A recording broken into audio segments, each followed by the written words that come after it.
In Ryan Wilson's latest mock draft, here's the top 10. He sees Washington trading up for that #1 pick for Williams, while the Bears would take Marvin Harrison Jr. with their first pick, and then take an edge rusher, Dallas Turner, later in that top 10 at #9. Elsewhere, you also see Drake May being the next face of the franchise for New England, while Heisman winner Jaden Daniels marked as the next quarterback off the board in New York. Certainly a lot to work through as we welcome in our draft expert, Ryan Wilson. Ryan, we are getting so much closer to that draft, and with that being said, there's a lot to think about.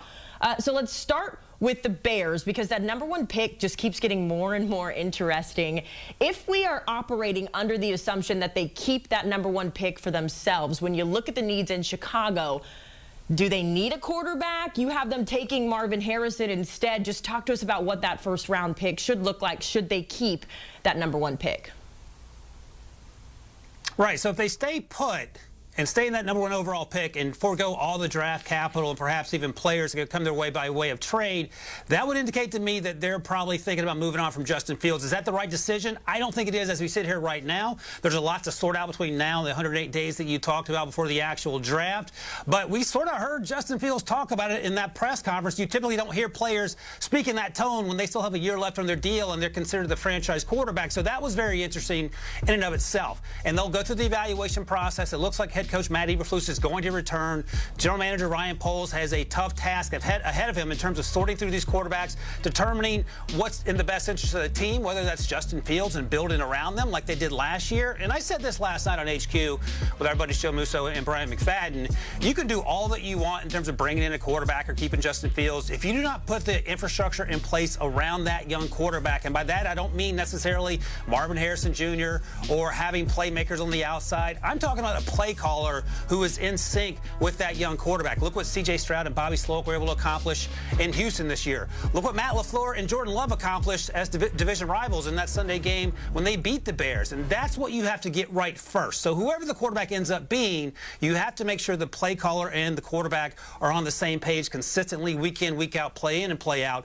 I would trade down if I were the Bears, but if they stay put at #1, that to me indicates that they're taking a quarterback. And my quarterback one since the summer has been Caleb Williams. Yeah, Justin Fields this season, 2,562 yards, 16 touchdowns. He did miss some time, though, with a broken thumb. So maybe the number's not where we expected it to be, but it'll certainly be interesting to see where he is playing next season. Now, you mentioned it. The next best option is to trade away that pick for either some veteran experience, more draft capital. Washington would certainly like to entertain a trade with Chicago, I can imagine. What's the best package that they could pitch, and what would it be for? So this is going to be awfully rich for a lot of people, in part because as we get through these drafts year in and year out, the price of poker, if you will, continues to go up. Back in 2017, the Bears traded up from 3 to 2 to get Mr. Trubisky, and that, in retrospect, was relatively cheap. It didn't even cost them an extra first-round pick in subsequent years. So this time around, I have Washington, who's looking for a new coach, a new general manager, and probably a new quarterback. As a result, trading up from 2 to 1, and what's the cost? They give up that #2 pick, no surprise there. The number 41 pick, which it turns out was the same pick that the Bears sent to Washington at the trade deadline for Montez Sweat. So they get that pick back, and then a 2025 first-rounder. And that sounds incredibly rich and costly. But that, again, if you fall in love with a quarterback especially and you want to go get him, there is no price that's too high if you think he's going to alter the direction of your franchise. The Washington Commanders have been mired in mediocrity. They haven't been in the playoffs in 8 years. They haven't won more games than they lost in the last 8 years either. So if that's a consideration with the new coach and the new general manager once they're decided, that price won't be too high. Now, what you have to guard against is what happened in Carolina this year, where there was no play caller in place. There was no infrastructure in place around Bryce Young, and the conversation pretty much from week 3 on was this was a disastrous trade. Bryce Young's a bust. That's not true, but you have to have a plan beyond trading for a quarterback and just hoping that everything works out by crossing your fingers. So that's the draft haul. That's the situation. If I'm Washington and I love Caleb Williams, I go get them, because if you don't, there could be 8, 9 other teams potentially that are interested in going to get him, and you would lose out on that quarterback. Yeah, they currently have the #2 pick, as you mentioned. So, again, another place where it could be interesting. We could see another new quarterback in Washington. Now, this is the hot topic of the week here. The New England Patriots. We're obviously still waiting to hear about the status of Bill Belichick's future. He kind of talked about it a little bit this morning, but they do need a lot of help to get them back to that dynasty they once were. So kind of the same question here. What should the Patriots be doing to push for that #1 pick? And what's the priority when you look at this roster top to bottom? 2024 is off to a wild start where we're comparing Washington and New England in terms of the directions of those franchises. They both have similar needs. They both need to fix the offensive line. Washington has better pass catchers than New England currently does, and both potentially could be looking for new head coaches.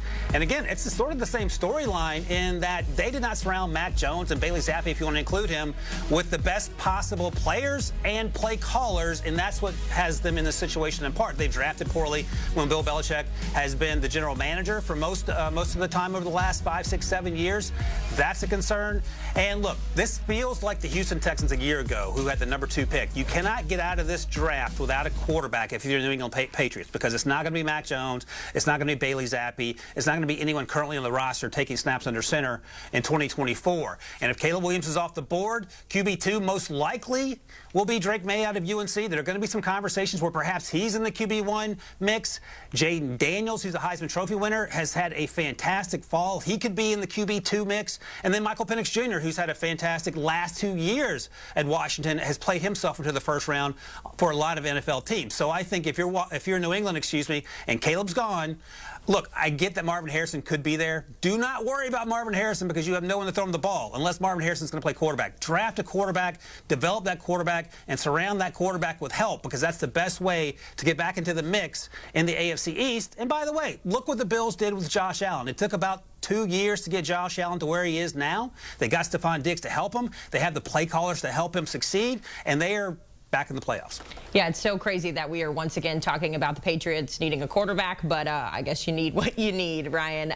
We just saw your full mock draft just a moment ago. We know the priority with these higher teams we just discussed, but how about the ones kind of on the back half of the top 10? Which team do you see kind of in that 5 to 10 range needing to trade up the most? So the Falcons moved on from Arthur Smith shortly after their season-ending loss to the Saints on Sunday.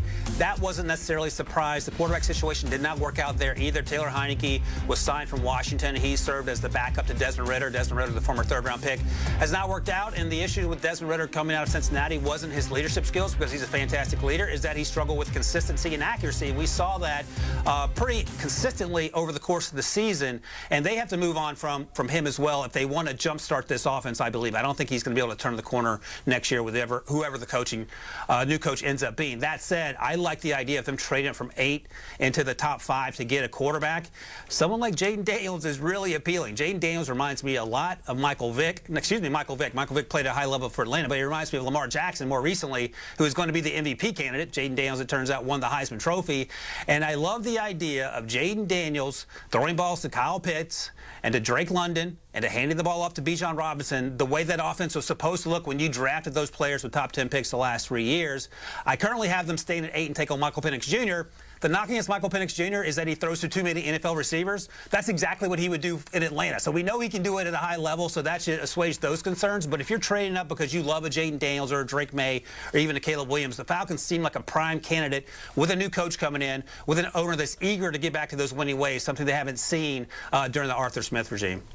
It is so interesting that just a couple seasons ago, the Falcons were talking about Lamar Jackson. They decided to go in a different direction, and here they are going into the 2024 draft needing a quarterback. How it all works out. Ryan Wilson on the clock with us. We thank you so much, Ryan, for your dedication to draft coverage. And he keeps it going, guys. We're so excited to welcome you into the mock draft special happening tomorrow at 8 o'clock Eastern, streaming on CBS Sports. Ryan Wilson will be joined by Matt Ryan, former NFL quarterback, as he talks through some of these top quarterback prospects in the upcoming draft. You won't want to miss it tomorrow night, 8 o'clock Eastern on CBS Sports HQ.